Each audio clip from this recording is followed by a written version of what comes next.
Diddy's lawyer, Mark Garagos, didn't dance around it.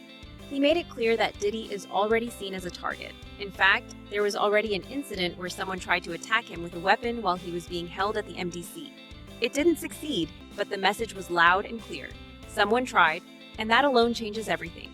It's no surprise that Diddy is begging people for help. Are you concerned that Sean Diddy Combs could be sexually assaulted, violently assaulted? Is that a thing? Because based on what was said in court, it feels like a thing. Yeah, it clearly is a thing. I mean, they're already, and he did not want to make a big deal of it. They already tried to shank him once at the MDC, and that was thwarted. And it happens in prison. I mean, you and I could tick off how many times we are aware of somebody getting seriously injured or killed in prison. And so they're going to have to keep him somewhere that they can keep an eye on him. It would have obviously been better if he had gotten less time and had been at a camp, but he's going to be in a facility where somebody's going to have to, from the BOP, and I think they're well equipped to do it if they can, to keep an eye on him because he is a... Garagos explained that this kind of danger isn't rare in prison. People get hurt, people get killed. And when someone is high profile, well-known, and wealthy, the risk only goes up. That's why he said the authorities will have no choice but to keep Diddy somewhere they can watch him closely. Not because he wants special treatment, but because the threat is real. Jaguar Wright has also questioned how someone who once spoke with absolute confidence about his choices would feel now that control is gone. When the doors close, there's no stage, no audience, no power structure to lean on. In addition to this, she mocked Diddy's PR narratives, claiming that he was no man of God, and that he actually worshipped the devil himself. Diddy had said in the documentary, he had said, I'm doing what God told me to do. Yeah. So he was basically saying his actions were ordained by our Father. And that kind of basically over law and man gave him the okay to do technically what he felt was right. And with yet the shirt, God said no. Yeah, right. So with the shirt itself, God said no. Do you feel like after, because this, of course, that video was made prior to his, the verdict and things of that nature. Mm-hmm. Do you feel like he himself would be on the same thought process that, God is still telling him to, do as he is, do as he moves? Of course, God is telling everyone to do it, but for him to be able to have that same conviction on that video, do you think he'll be on the same motion as of now? Well, see, that's the thing. It all depends on who you call God. I know some little weirdo who's on the cover of Forbes for, being a faithful servant to the God that he serves. He calls himself a God. I know plenty of people that say the word God, but just because you say the word God doesn't mean we're all serving the same entity. The question is who's serving the right God? Hey, that's the real question. I've been having conversations about this very interesting, back tattoo, which is an abomination in itself. Zole Dantor, I was just talking to everyone about how he pretty much turned it into a demonic symbol, and he's been pimping that whole thing because for those who know the Orishas, that particular Orisha is supposed to be the protector of women and children. Wow. Why would someone like him have that tattoo on it? Jaguar argued that the 50 Cent documentary made Diddy look like the only villain, while quietly erasing others who were involved behind the scenes. That imbalance, she said, doesn't protect him. It isolates him. It makes him stand alone in a place where standing alone can be dangerous. I don't know if anybody's paying attention to the fact that almost every Diddy documentary that's out, he's in it. He is. He wasn't in this one, though. Huh? Oh, no, he was in this one. Oh, he was. You're correct. You are correct. He was in this one. He was sitting there smiling with a shit-eating grin while Diddy is sitting there telling him that he is the gold standard of Black excellence and how he's writing the price point for our people. And he's just so happy to be there. And listen, to this demon run his face when he knows exactly what's going on. And it's really wild because I was listening not long, actually during the trial, he did a whole video calling me a liar and telling people why they shouldn't believe me. And he uses the same style of disinformation. It's like very interesting. Like he's got a style when he's doing his disinformation, when he's trying to get people to unbelieve what they saw. Jaguar admitted that some of the points raised in those videos weren't false, especially when the conversation turned to the Quad Studios shooting and Jimmy Henchman. She said a lot of what was being said was technically true, but something important was missing. The missing piece, according to her, was context. Jimmy Henchman? Jimmy Henchman, Yeah, he was bringing up Jimmy Henchman and all of this and all of that. And it's so funny because everything that he's saying is true, except for he left out one key part. Jimmy the Henchman did plenty of business with Diddy. Not just Diddy. I could think of a couple other rappers he did some dirty work for as well. And it's just so funny that he decided to start off by saying, oh, see, this was wrong. And they tried to get you to believe this and they tried to get you to believe that, except for that connecting part. And then the simple fact that you have Keefe D saying that he was contracted to handle up. So clearly, we're talking about the kind of situations where someone is using someone by proxy to handle their business for them. Now, of course, all of this is alleged. Keefe D, it's really strange. Keefe D, I'll never forget because I went out to Vegas to cover his trial.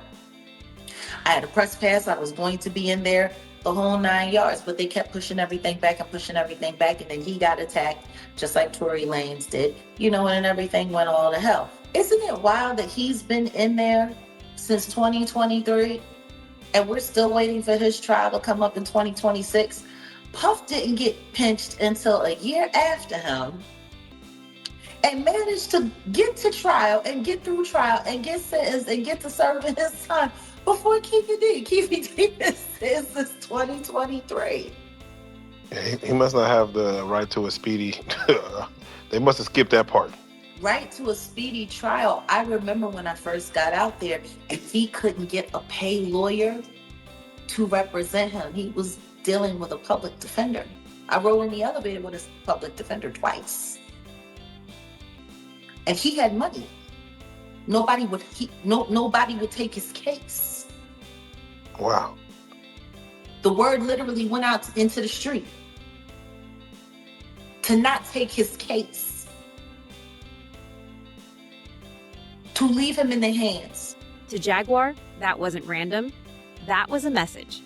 Then she turned back to the documentary itself. She said one of her biggest issues wasn't what was included. It was what was left out.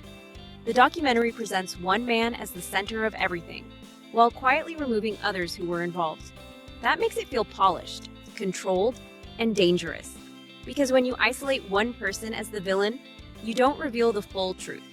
You create a target. This documentary, if you didn't hate Diddy, it will make sure that you did.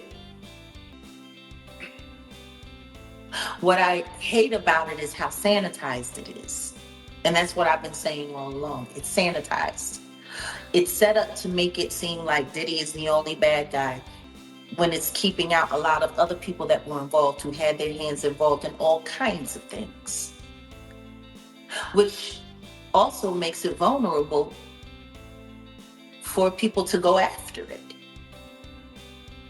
it. Like I said, it's very clever. It's very, very, very clever. Now It's just enough to make you hate the whole situation, but there's just enough misplaced and put in the wrong situation and this added here and this boom, boom, boom, boom, boom, boom, boom, boom, boom, for you to be able to still have reasonable doubt on whether or not any of this stuff is real. Yeah. Would you call the documentary educational, informational, entertaining? What would you say this documentary? Gaslighting. And it's sad because there's a lot of stuff in there that's true. but there's enough left out to create doubt. And that's the same thing that happened with the trial. Actually, with the trial, it was a lot worse, because with the trial, there was just a lot of stuff left out. There was more stuff in this documentary that was in the trial. Half of the stuff in this documentary should have been presented at the trial.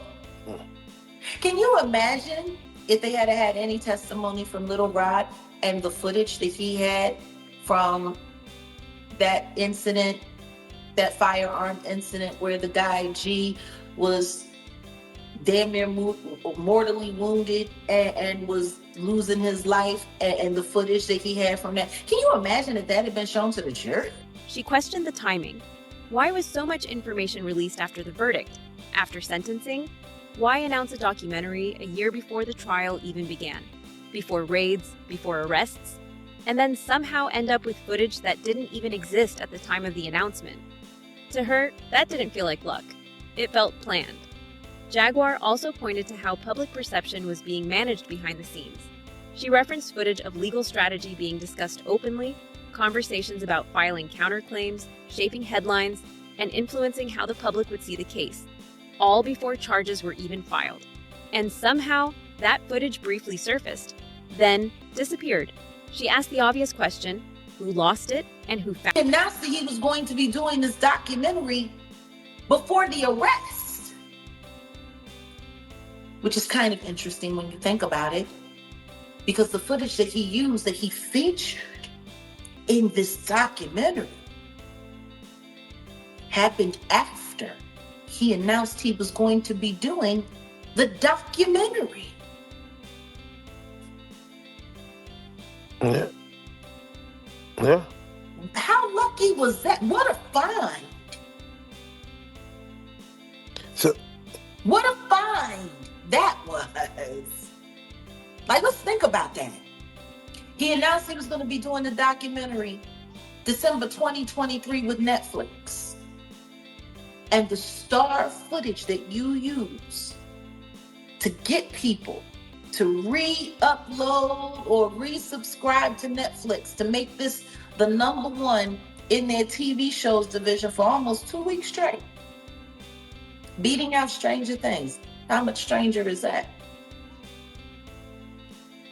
I'm not Becky. This footage didn't even exist when you said you were going to be doing this documentary. So we've got a videographer, a rogue videographer that has this very, very, very explosive,